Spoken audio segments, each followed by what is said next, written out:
This is what the gradual advance of Ukrainian troops in southern Ukraine looks like now.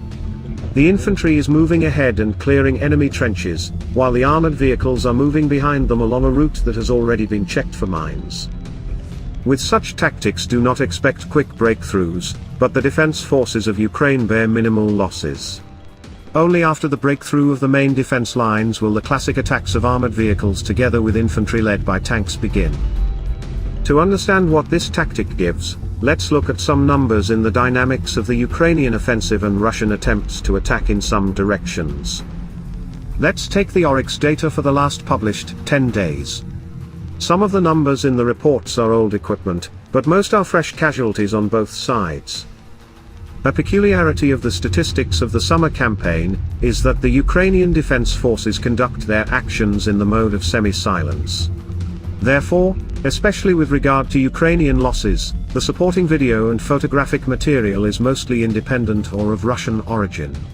Consequently, the casualty figures are likely even worse for Russian forces. Between July 10 and July 19, Russia lost 248 units, Ukraine lost 73 units.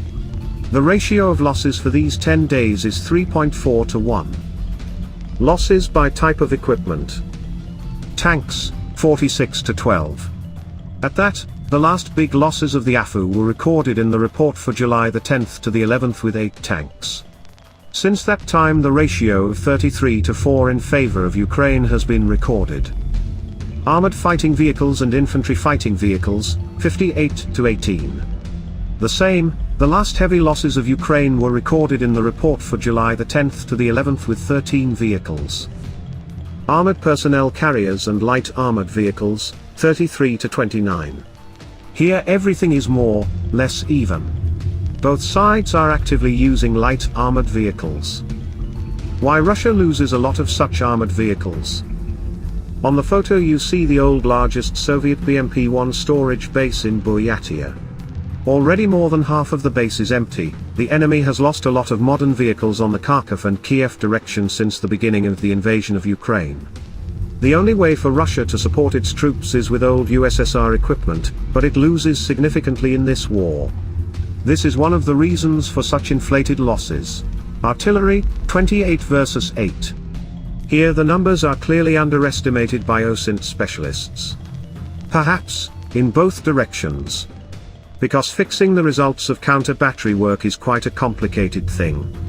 But the trend is also clear. Trucks, 53 versus 7. Ukraine is consistently better at enemy logistics and that's great. Drones, 12 to 6.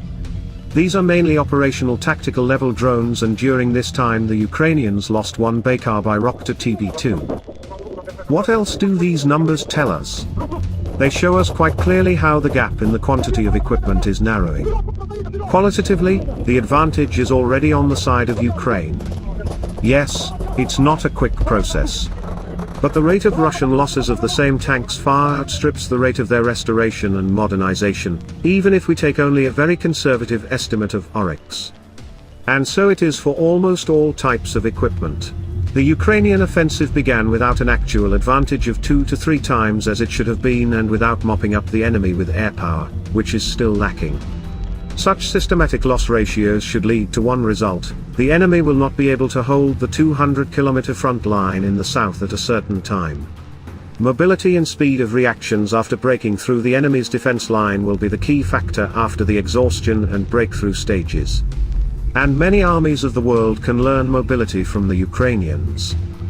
The gradual softening of Russian defenses in the south continues. They are already hurting, and it's going to hurt a lot. So let's keep watching.